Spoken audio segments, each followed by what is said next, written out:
ಹೊಳೆನರಸೀಪುರ ಪುರಸಭೆ ಉಪಚುನಾವಣೆಯಲ್ಲಿ ಕಾಂಗ್ರೆಸ್ ಜಯಬೇರಿ. ಮಾಜಿ ಸಚಿವ ರೇವಣ್ಣ ಕ್ಷೇತ್ರ ಜೆಡಿಎಸ್ ಕೋಟೆಯಲ್ಲಿ ಕೈ ಅಭ್ಯರ್ಥಿ ಗೆಲುವು. ತೆರವಾಗಿದ್ದ 11ನೇ ವಾರ್ಡ್ಗೆ ನಡೆದ ಉಪಚುನಾವಣೆಯಲ್ಲಿ ಗೆದ್ದು ಬೀಗಿದ ಕಾಂಗ್ರೆಸ್. ಜೆಡಿಎಸ್ ಅಭ್ಯರ್ಥಿ ರವಿಕುಮಾರ್ ಮಣಿಸಿ ಗೆದ್ದು ಬೀಗಿದ ಕೈ ಕ್ಯಾಂಡಿಡೇಟ್ ಭೈರಶೆಟ್ಟಿ. ಹೊಳೆನರಸೀಪುರ ಪುರಸಭೆಯ 23 ವಾರ್ಡ್ನಲ್ಲಿ 23ರಲ್ಲೂ ಗೆದ್ದಿದ್ದ ಜೆಡಿಎಸ್. 11ನೇ ವಾರ್ಡ್ ಹಾಲಿ ಸದಸ್ಯ ಅಕಾಲಿಕ ಮರಣ ಹೊಂದಿದ್ದ ಹಿನ್ನೆಲೆ ಬೈ ಎಲೆಕ್ಷನ್. ಒಟ್ಟು ಚಲಾವಣೆಯಾದ 545 ಮತಗಳಲ್ಲಿ ಕಾಂಗ್ರೆಸ್ 235, ಜೆಡಿಎಸ್ಗೆ 219. ಪಕ್ಷೇತರ ಅಭ್ಯರ್ಥಿ ಸುರೇಶ್ಗೆ 63 ಮತ.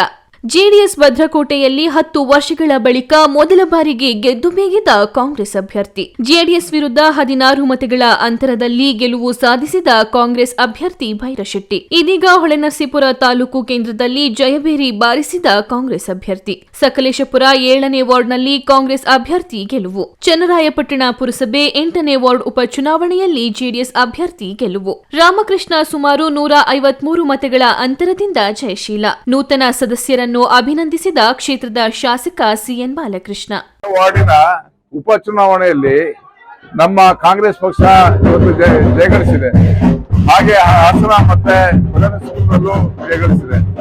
ಈ ಚುನಾವಣೆ ನಮ್ಮ ಎಂಪಿ ಮತ್ತೆ ಜಿಲ್ಲಾ ಪಂಚಾಯತ್ ತಾಲೂಕ್ ಪಂಚಾಯತ್ಗೆ ಮಾದರಿಯಾಗಿದೆ. ಎಲ್ಲಾ ಈ ಚುನಾವಣೆಯಲ್ಲೂ 2 ಪಕ್ಷಗಳು ಒಟ್ಟಾಗಿ ಎಲ್ಲಾ ದೊಡ್ಡ ನಾಯಕರುಗಳೆಲ್ಲ ಸೇರಿದ್ರು ನಮ್ಮನ್ನ ಸೋಲ್ಸಕ್ಕಾಗಿಲ್ಲ. ಅವರಿಗೆ ನಾವು ಜಯಗಳಿಸಿದ್ವಿ. ಮುಂದಿನ ಚುನಾವಣೆಗಳಲ್ಲಿ ಎಂಪಿ ತಾಲೂಕ್ ಪಂಚಾಯತ್ ಜಿಲ್ಲಾ ಪಂಚಾಯತ್ ಎಲ್ಲದಕ್ಕೂ ನಾವೇ ಗೆಲ್ಲುವ ಭರವಸೆಯನ್ನು ದಿಕ್ಸೂಚಿಯಾಗಿದೆ ಅಂತ ಹೇಳಿ ನಾನು ಹೇಳಕ್ ಇಷ್ಟಪಡ್ತೀನಿ.